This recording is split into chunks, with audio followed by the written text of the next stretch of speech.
The morning sun cast long shadows across the dusty main street of Santa Fe, New Mexico territory. As Harriet Dawson stumbled from the stagecoach, one hand clutching her small carpet bag and the other protectively resting on her slightly swollen belly. 3 months pregnant and utterly alone, she blinked away exhausted tears as the reality of her desperate situation threatened to overwhelm her.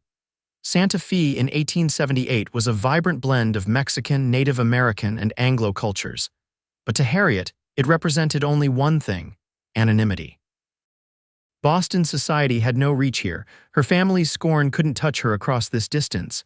Still, the shame of her condition followed like a shadow she couldn't outrun. "Watch yourself, miss," the stagecoach driver called as he tossed down her trunk. "Santa Fe ain't no place for a woman alone." Harriet nodded politely but said nothing. What could she say? That she was carrying the child of a man who'd promised marriage only to reveal he already had a wife, that her own father had ordered her to take care of it or never darken his doorway again. The weight of her secrets pressed against her chest, making each breath a struggle. She'd chosen Santa Fe because no one would know her here. With the money she'd taken from her mother's jewelry box, her inheritance by rights, she told herself she could find lodging and perhaps work until the baby came, and then she would figure out what came next. It wasn't much of a plan, but it was all she had. "Miss, you look like you could use some help." Harriet turned toward the voice and found herself face to face with a tall, broad-shouldered man. His weathered face suggested he spent most of his time outdoors, and the way he carried himself spoke of confidence without arrogance. He wore a Stetson hat, pulled low over his eyes, and despite the trailed dust on his boots, there was something almost gentle in his demeanor. "I'm fine, thank you," she replied, her voice stronger than she felt. The man nodded but didn't move. "Zach Zachary," he introduced himself with a slight tip of his hat. "Most folks just call me Zach. I couldn't help but notice you're new in town. Is it that obvious?" Harriet tried to smile, but her lips trembled. Santa Fe ain't so big that a newcomer doesn't stand out, especially one looking as lost as you do. His eyes, warm and brown, studied her face. "You got somewhere to stay," Harriet stiffened. She'd encountered enough helpful men to know their assistance usually came with expectations. "I'll find accommodation, Mr. Zachary. Thank you for your concern." She moved to lift her trunk, but a wave of dizziness washed over her. She hadn't eaten since the previous day, saving her meager funds for lodging. Zach stepped forward, steadying her with a hand that was surprisingly gentle for its size. "You ain't well, miss. Let me help you." "I don't need," Harriet began, but the world tilted around her, and she found herself leaning into the stranger's strength. "Mrs. Ortiz runs a boarding house just up the road," he said, his voice low and steady. "Decent place, fair prices. I can take you there if you'd like." Harriet hesitated. Every instinct told her to refuse, to maintain her independence, but the reality of her situation left her with few options. "That would be most kind," she finally conceded. Zach picked up her trunk as if it weighed nothing. "You got a name, miss?" "Harriet," she said after a moment. "Harriet Dawson." They walked in silence through the bustling streets. Santa Fe was unlike any place Harriet had seen before.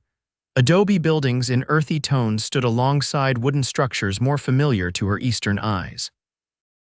People of all backgrounds moved through the streets: Mexican families, Native Americans in colorful garments, rough-looking cowboys, and refined ladies and gentlemen who might have looked at home even in Boston.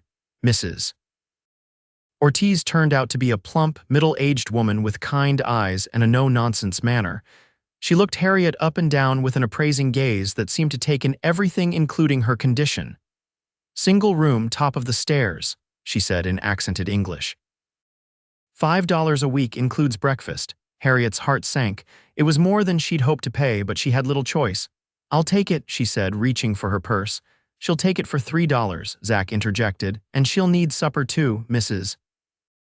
Ortiz raised an eyebrow at him. "Since when do you negotiate for young ladies, Zach?" "Since this one looks ready to fall over," he replied evenly. "And I reckon you got an empty room that ain't earning you anything otherwise." A silent communication passed between them before Mrs. Ortiz nodded. $3 with supper, but only because it's you asking, Zach." Harriet looked between them, confusion and gratitude warring within her. Thank you, but I can pay the full amount. Save your money, Zach advised quietly. You'll need it. The knowingness in his tone made Harriet wonder how transparent her situation truly was. She thanked Mrs. Ortiz and watched as Zach carried her trunk up the narrow stairs to her room. The accommodations were simple but clean: a narrow bed, a washstand, a small chest of drawers, and a window overlooking the street. After Zach set down her trunk, he lingered in the doorway. "Town's got a doctor if you need one," he said, his eyes not quite meeting hers. "Fellow named Gibson." "Good man." Harriet felt the blood drain from her face. "I'm not ill, Mr. Zachary. Didn't say you were." His expression remained neutral. "Just thought you should know." He turned to leave but paused. "I run cattle about 10 miles outside town, got a small spread that does all right. I'm heading back tomorrow, but I'll be in town again end of the week if you need anything." "Why would you help me?" Harriet asked, the words escaping before she could stop them. "You don't know me." Zach considered her question seriously. "Reckon everyone needs someone to lend a hand now and then. You look like it's your turn to be on the receiving end." With that simple statement, he nodded goodbye and left her alone with her thoughts. Harriet sank onto the bed, emotions flooding through her: relief at finding shelter, fear of what tomorrow would bring, shame at her circumstances, and confusion about the cowboy's unexpected kindness. She placed a hand on her stomach, feeling the slight swell that housed her child, her secret, her burden, her future. "We'll be all right," she whispered to the growing life within her, though she had no idea how to make that promise true. The following days passed in a blur of anxiety and small steps forward. Mrs. Ortiz, though never overtly mentioning Harriet's condition, seemed to understand her situation. She provided nourishing meals and recommended places where a respectable woman might find employment. By the end of her first week, Harriet had secured a position at Carmichael's Dry Goods, helping with inventory and occasionally assisting customers. Mr. Carmichael was a widower in his 60s who needed help with the books more than anything else, and Harriet's education made her well suited for the task. The pay wasn't much, but combined with careful management of her remaining funds, she could afford to keep her room at the boarding house. Each night she'd write in her journal, planning for the future, a future that grew increasingly uncertain as her body changed. How long could she hide her condition? What would she do when the baby came? Where would they go? True to his word, Zach returned to town at the end of the week. Harriet was helping a customer when he entered the store, and she felt an unexpected flutter in her chest at the sight of him. He nodded in her direction but browsed the shelves until the customer left. "Miss Dawson," he greeted her, setting a sack of coffee and some other supplies on the counter. "Looks like you found work." "Mr. Zachary," she acknowledged with a small smile. "Yes, Mr. Carmichael has been kind enough to employ me." "Good man, Carmichael." Zach watched as she tallied his purchases. "You settling in all right at Mrs. Ortiz's?" "Very well, thank you." Harriet kept her eyes on her task, uncomfortable with his scrutiny. "I appreciate your recommendation." Zach paid for his goods, then lingered, turning his hat in his hands. "There's a social at the church tomorrow evening. Whole town usually turns out. Might be a good way for you to meet some folks." Harriet hesitated. The last thing she wanted was to be the center of attention, especially as her secret would eventually become visible. "I'm not sure that would be appropriate." "Ain't nothing inappropriate about folks getting together for some music and pie," he said with a shrug. "But suit yourself. Offer stands if you change your mind." After he left, Harriet found herself thinking about his invitation. Would it be so terrible to enjoy one evening of normalcy before her situation forced her into seclusion? Despite her better judgment, she found herself walking toward the church the following evening, drawn by the sounds of laughter and fiddle music. The social was held in the churchyard, with lanterns strung between trees and tables laden with food. People of all ages mingled, from children racing between the adults to elderly couples sitting in chairs along the perimeter.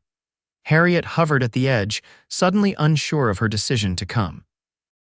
"You decided to join us after all." She turned to find Zach beside her, looking different in his clean shirt and polished boots. He offered her a cup of lemonade, which she accepted gratefully. "Everyone seems very friendly," she observed, watching as a group of young people organized a dance. "Santa Fe folk are generally welcoming to newcomers," he agreed, "though they can be curious too." As if on cue, a woman approached them, her friendly smile not quite masking her inquisitive gaze. "Zach Zachary, aren't you going to introduce me to your friend, Mrs. Wilson? This is Miss Harriet Dawson, new to town. Miss Dawson, Martha Wilson, who knows everyone's business whether they want her to or not." Mrs. Wilson swatted his arm good-naturedly. "Don't you mind him, dear. I'm just the minister's wife, and I like to make sure newcomers feel welcome." She lowered her voice. "And between us, it's nice to see Zach taking an interest in someone. He's been alone too long since his brother passed." Harriet glanced at Zach, surprised by this personal information, but his face had closed off. Mrs. Wilson exaggerates. "My brother's been gone 3 years now. And you've been working that ranch alone ever since, turning down every bit of help offered," Mrs. Wilson said firmly. "It's not good for a man to be so solitary." An awkward silence fell, which Harriet rushed to fill. "The church is beautiful, Mrs. Wilson." "How long has it been here?" The diversion worked, and Mrs. Wilson launched into a history of the church and Santa Fe, allowing Harriet to relax slightly. As the evening progressed, she was introduced to several other townspeople, including Dr. Gibson, whom Zach had mentioned. The doctor was a gentle-mannered man with intelligent eyes. "Miss Dawson," he said warmly, "I hope you're finding Santa Fe to your liking. Should you ever need medical attention, my office is just off the plaza." The meaningful look he gave her made Harriet wonder if her secret was already suspected. She excused herself soon after, the weight of her deception suddenly too heavy to bear. Zach found her sitting alone on a bench at the edge of the churchyard. "You all right?" he asked, keeping a respectful distance. "I shouldn't have come," she admitted. "It was foolish to think I could simply join in as if everything were normal." He sat beside her, his presence surprisingly comforting. Normal's a funny word. "Don't know many folks whose lives I'd call normal, least of all my own." Harriet looked at him curiously. "Mrs. Wilson mentioned your brother." Zach stared into the darkness. "Thomas, younger than me by 2 years. We came out west together after the war, built the ranch from nothing. He died during a cattle drive river crossing gone wrong." His voice was flat, as if reciting facts could keep the pain at bay. "Since then, it's just been me." "I'm sorry," Harriet said softly, touched by his loss. He nodded acknowledgement. "Point is, everyone's carrying something, Miss Dawson. Some burdens are just more visible than others." The understanding in his eyes was almost too much to bear.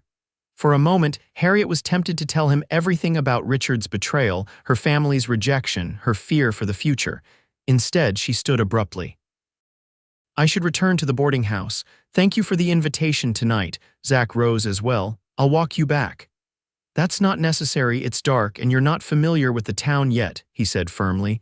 "Besides, I'm heading that way myself." They walked in companionable silence, the sounds of the social fading behind them. The streets of Santa Fe were quiet, with only the occasional light shining from a window. When they reached the boarding house, Harriet turned to thank him. "I've been meaning to ask," Zach said before she could speak. "How far along are you?" Harriet froze, her heart pounding in her chest. "I don't know what you mean," she whispered, though the lie was futile. Zach's expression remained gentle.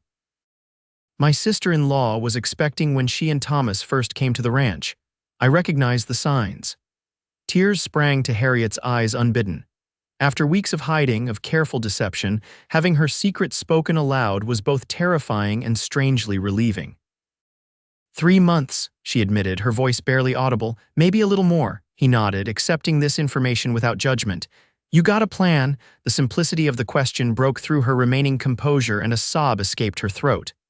"No," she confessed. "I have no plan, no prospects, no future except disgrace." "That ain't necessarily so," Zach said quietly.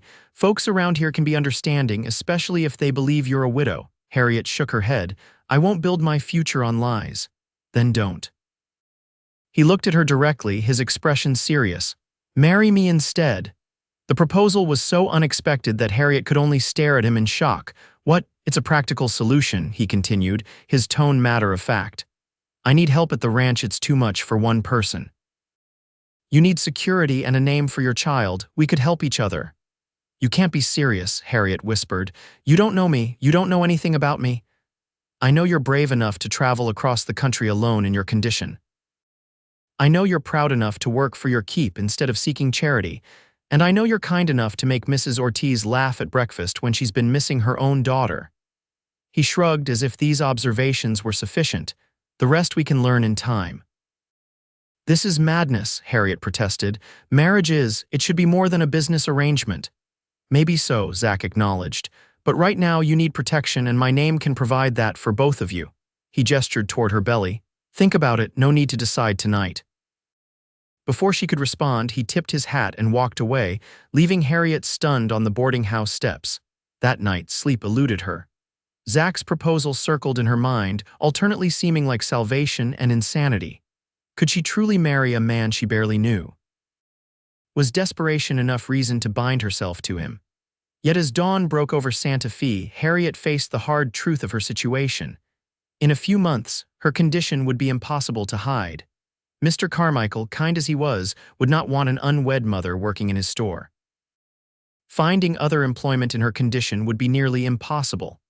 Her funds would eventually run out, and then what over the following days, she observed Zach more carefully when he came to town. Everyone seemed to respect him.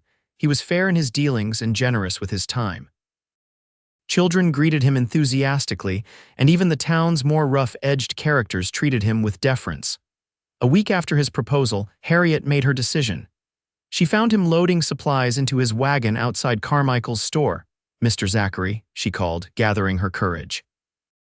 "Might I have a word?"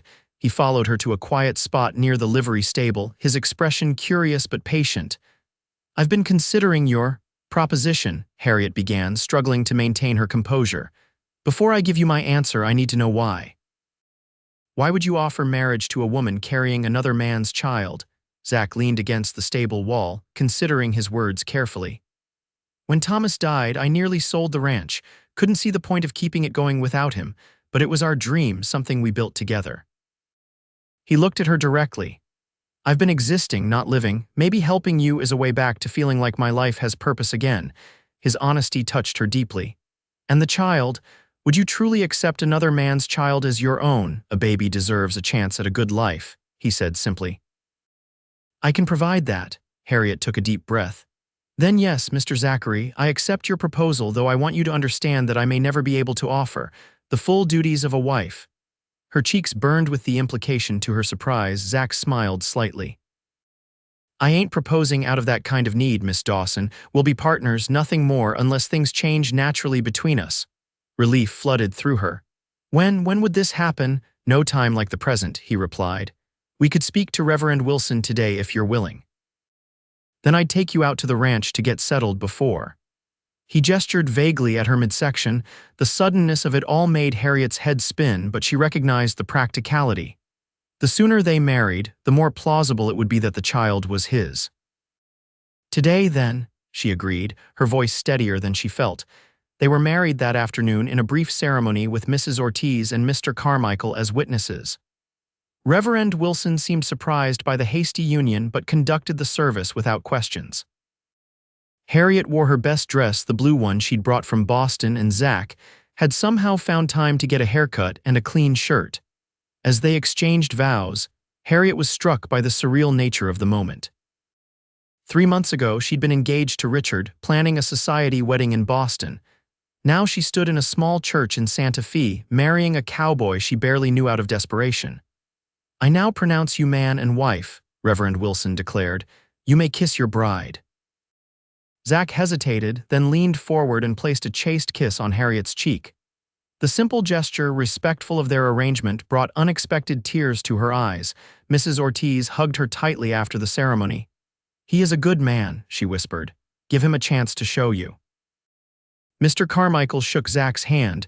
"You're a lucky man, Zachary. Miss Dawson, Mrs. Zachary now, is the finest bookkeeper I've ever employed." "Don't I know it?" Zach replied with a smile. "I've been trying to make sense of my accounts for years." Within hours, Harriet found herself in Zach's wagon, her possessions packed behind them, heading toward her new home. The landscape changed as they left Santa Fe, becoming more rugged and open. The late afternoon sun bathed the desert and distant mountains in golden light, creating a scene of stark beauty unlike anything she'd known in the East.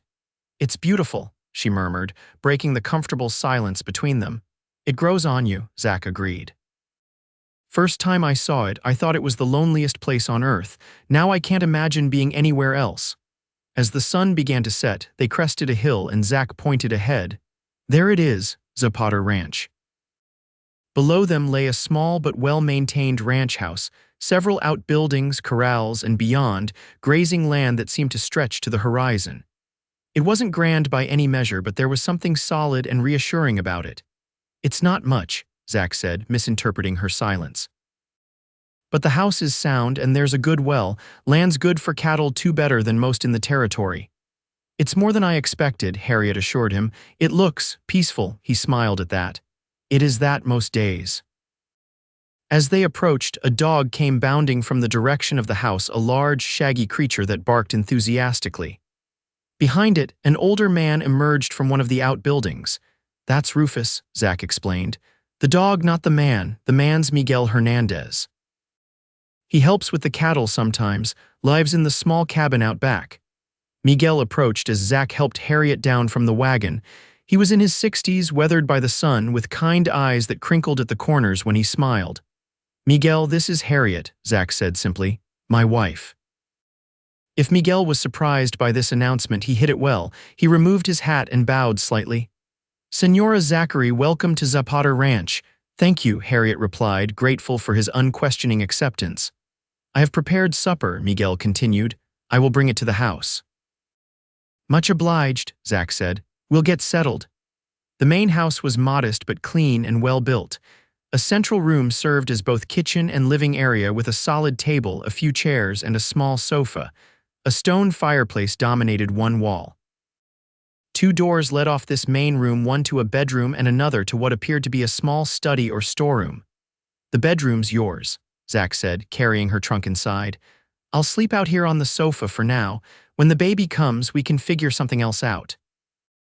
Harriet felt a surge of gratitude for his consideration. "Thank you," she said softly. "For everything," he nodded, looking suddenly awkward in his own home. "I'll show you around properly tomorrow. Tonight you should rest." Miguel brought in a hearty stew, fresh bread, and coffee. The three of them ate together, with Miguel and Zach discussing ranch business while Harriet listened, trying to absorb the details of her new life. After supper, Miguel returned to his cabin, leaving the newlyweds alone. An awkward silence fell between them. Harriet busied herself clearing the dishes while Zach stoked the fire. "You don't have to do that," he said, watching her work. "You must be tired from the journey." "I don't mind," she replied. "I'd like to learn where everything belongs." In truth, the familiar task calmed her nerves. This man was her husband now, yet they were strangers to each other. "Harriet," Zach said, using her given name for the first time. "I meant what I said in town. I don't expect anything from you that you're not ready to give. This arrangement is for your protection and the child's." She turned to face him, studying his expression in the firelight. "And what do you get from this arrangement, Mr. Zachary?" "Zach," he corrected gently. "And I get company, help with the ranch books, maybe some decent meals that aren't cooked by Miguel or myself." He smiled slightly. "Both of us are terrible cooks." Despite herself, Harriet smiled in return. "I can't make any promises about my cooking skills. Boston ladies aren't typically taught such practical arts." "We'll manage," he assured her. "Get some rest now. Ranch life starts early." That night, alone in her new bedroom, Harriet wrote in her journal about the extraordinary turn her life had taken. She was now Harriet Zachary, rancher's wife, a role she could never have imagined for herself. The man sleeping in the next room was her husband in name, only a stranger who'd offered her protection when she needed it most. As she placed a hand on her growing belly, she whispered, "We'll be all right now. We're safe." In the days that followed, Harriet began to adjust to ranch life. Zach was patient, showing her how things worked and introducing her to the rhythms of the land. She learned about the cattle, the small but growing herd that was Zach's pride, and about the garden Miguel maintained, which provided much of their food. To her surprise, she found herself enjoying the physical work. There was satisfaction in seeing immediate results from her efforts: clean floors, organized shelves, bread rising in the oven. Her mother would have been horrified to see her daughter performing such menial tasks, but Harriet discovered she didn't mind. The ranch books were indeed in disarray, as Zach had suggested. She spent several afternoons organizing receipts and ledgers, creating a system that would make future record-keeping simpler. When she presented Zach with a clear accounting of the ranch's finances, his gratitude was palpable. "I've been guessing for years," he admitted. Thomas was the one with the head for figures. "It's not so different from managing a household budget," she told him, "just larger numbers and more cattle." He laughed at that, a genuine sound that transformed his usually serious face. Harriet found herself wanting to hear it again. As her pregnancy advanced, Harriet's body changed more rapidly. By her 5th month at the ranch, her condition was unmistakable. Zach remained considerate, never commenting on her growing size but making quiet adjustments for her comfort: a cushioned chair by the fire, a mounting block to help her reach the wagon seat, lighter chores when she tired easily. They fell into a comfortable routine. During the day, they worked Zach with the cattle or on endless ranch maintenance, Harriet managing the household and accounts. In the evenings, they would sit by the fire, sometimes talking, sometimes in companionable silence. Zach would carve wood, a hobby that had surprised her, while Harriet sewed baby clothes from fabric he'd brought from town.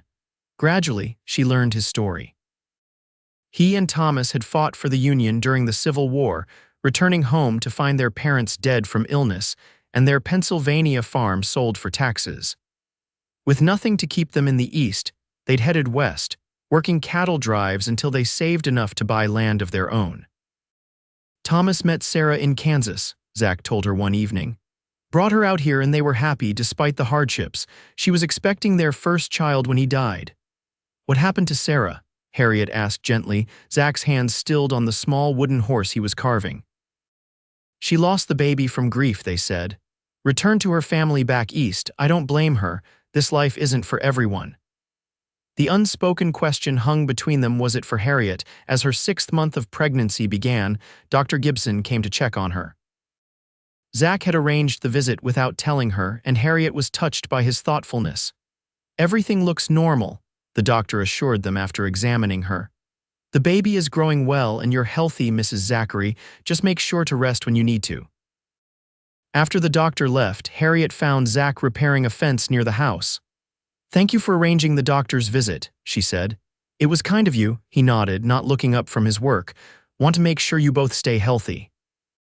"Zach," she said hesitantly, "there's something I've never told you about the baby's father." His hands stilled, but he didn't speak, giving her space to continue. "His name was Richard Langham. He was engaged to me in Boston, but I discovered he already had a wife in New York." The words came more easily than she'd expected, perhaps because enough time had passed to dull the pain. "When I told him about the baby, he denied it could be his, my family." She swallowed hard. "My father gave me an ultimatum: get rid of the child or get out of his house." "So you left," Zach said quietly, finally meeting her eyes. "I couldn't." Her hand moved protectively to her belly. "This child is innocent of its father's wrongs."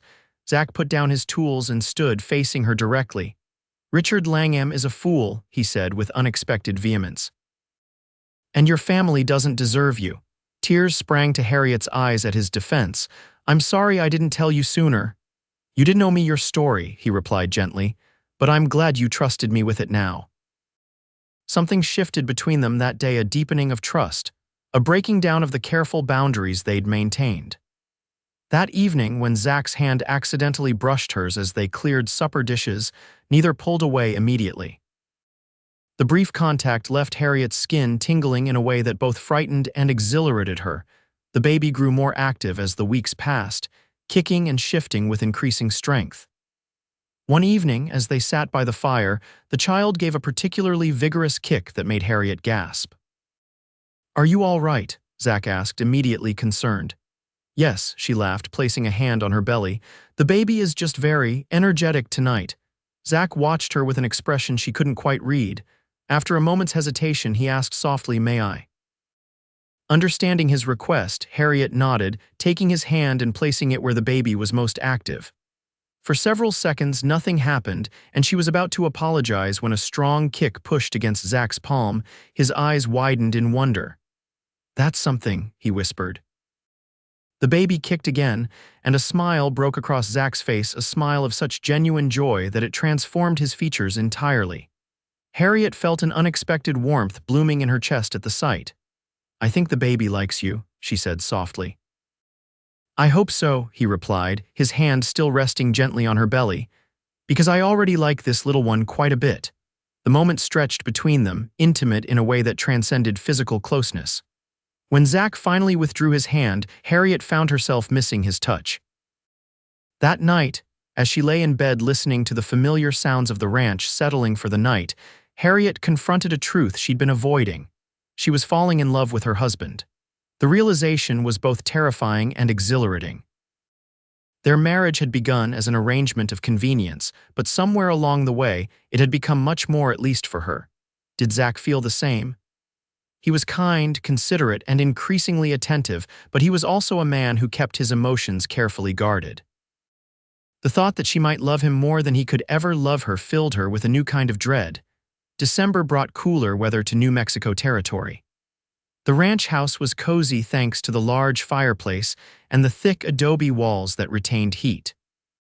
Zach made preparations for the coming winter, ensuring they had ample supplies and firewood. As Christmas approached, Harriet realized it would be her first away from Boston. Despite the circumstances of her departure, she felt a pang of nostalgia for the traditions she'd grown up with: the elaborate decorations, the caroling, the family gatherings. Zach seemed to sense her melancholy. One afternoon, he disappeared with Miguel for several hours. They returned with a small pine tree which they set up in the corner of the main room. "Thought you might like to decorate it," Zach said, almost shyly. "Miguel's wife used to make ornaments from dried corn husks. He said he'd show you how if you're interested." The thoughtfulness of the gesture brought tears to Harriet's eyes. "Thank you," she whispered. "It's perfect." Together with Miguel, she created simple but beautiful decorations for the tree. Zach contributed by carving small wooden stars that they hung with twine. The finished tree wasn't as grand as those Harriet remembered from Boston, but it was somehow more meaningful. On Christmas Eve, they sat by the fire after a special supper that Harriet and Miguel had prepared together. Miguel had retired to his cabin, leaving them alone with just the crackling of the fire and the soft glow of the decorated tree. "I have something for you," Zach said suddenly, reaching into his pocket. He handed her a small package wrapped in brown paper. Harriet opened it carefully to find a delicately carved wooden rattle. The craftsmanship was exquisite, with smooth edges and a perfectly balanced feel. "Zach, it's beautiful," she breathed, running her fingers over the polished wood. "Been working on it for a while," he admitted. "Figured the little one might need something to play with." Harriet reached under the sofa and pulled out her own hidden gift. "I have something for you too." Zach unwrapped the package to find a hand-knitted scarf in deep blue wool. Harriet had worked on it secretly for weeks, using yarn ordered from Santa Fe. "I know it's not much," she said nervously, "but I wanted to thank you for everything." "It's perfect," he assured her, immediately winding it around his neck despite the warmth of the fire. "No one's made me anything since Sarah left." The mention of Thomas's wife reminded Harriet of the shadows that still lingered in their lives: his grief for his lost family, her complicated past with Richard. Yet sitting here in the firelight, with their simple gifts exchanged and their child growing between them, those shadows seemed less threatening. "Harriet," Zach said quietly, his voice serious. "I know our marriage didn't start in the usual way, but I want you to know that I'm grateful for it, for you being here." She looked up at him, her heart pounding. "I'm grateful too, more than I can say." He reached out slowly, as if giving her time to pull away, and touched her cheek with calloused fingers. "I never expected to feel this way again," he confessed. "After Thomas died, I thought that part of me was gone." "What way?" Harriet whispered, needing to hear the words. "Like maybe I'm not alone anymore," he said. "Like maybe we could be a real family, you, me, and the baby." Tears filled her eyes. "I'd like that, Zach. I'd like that very much." He leaned forward and kissed her, then their first real kiss, gentle and questioning. When he started to pull back, Harriet followed, deepening the kiss, letting him know without words that his feelings were returned. That night, Harriet slept in Zach's arms for the first time. There was nothing more intimate than holding and being held, but it was a turning point for them both, an acknowledgement that their marriage had become something neither had anticipated. January brought snow to the high desert, transforming the landscape into a study in white and brown. Harriet's pregnancy entered its final weeks, her belly now so large that simple tasks became challenging. Zach was constantly attentive, anticipating her needs before she voiced them. Dr. Gibson began making regular visits to the ranch, assuring them both that everything was proceeding normally. First babies often come late, he told them, but best to be prepared. Zach took this advice to heart, rarely venturing far from the house. He arranged for Miguel to handle more of the distant ranch work, keeping himself close in case Harriet needed him. "You don't have to hover, you know," she told him one afternoon, finding him checking the wood supply for the third time that day. "I'm not going to shatter," he looked embarrassed, "just want to make sure everything's ready." She took his hand, pulling him to sit beside her. "Are you nervous?" "Terrified," he admitted with a wry smile. "I know nothing about babies." "Neither do I," she confessed, "but we'll learn together." He squeezed her hand. Together. The labor began 2 days later in the early hours of a cold February morning. Harriet woke to a sharp pain and a wetness between her legs. She touched Zach's shoulder and he was instantly alert.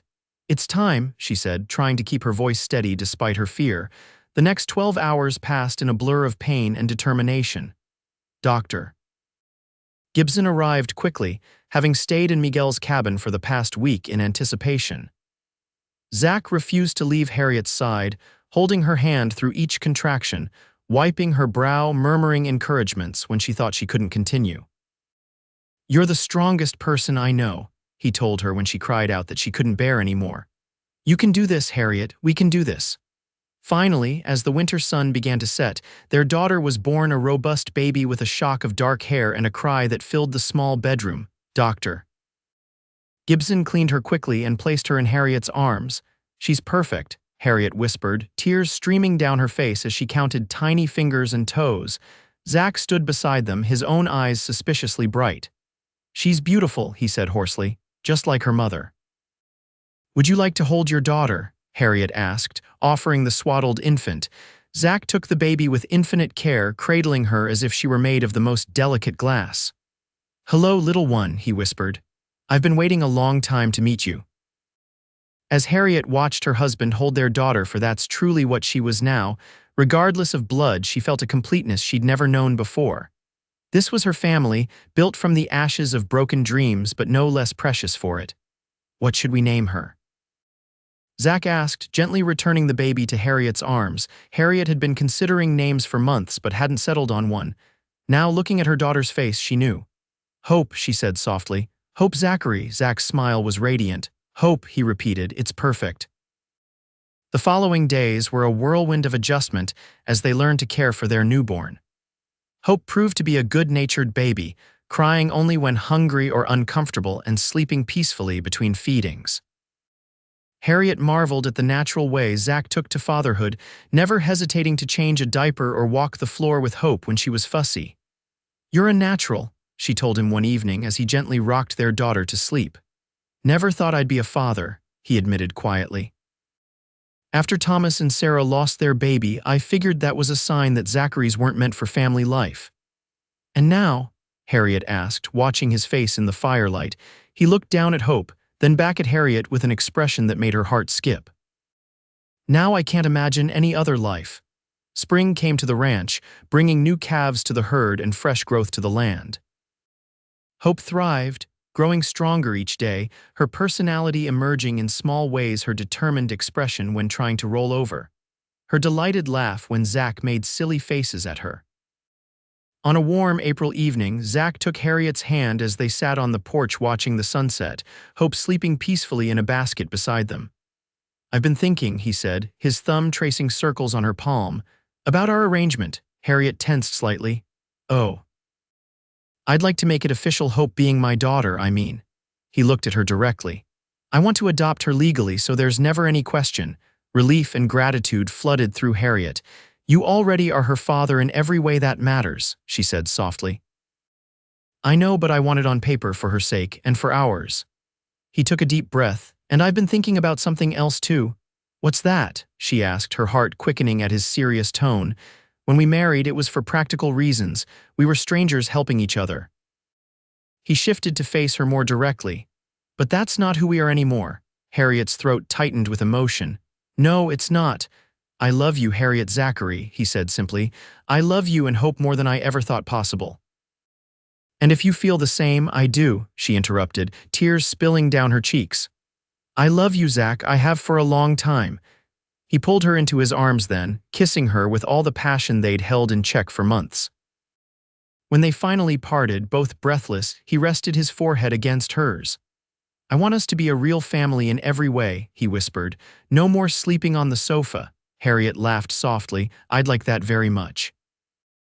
That night, they truly became husband and wife, their union sealed with tender passion and whispered promises. As Harriet drifted to sleep in Zach's arms, she marveled at the journey that had brought her here from shame and fear to love and belonging. Summer passed in a blur of ranch work, caring for Hope, and deepening their bonds as a family. Harriet found herself increasingly involved in the ranch operations, her natural organizational skills complementing Zach's practical knowledge.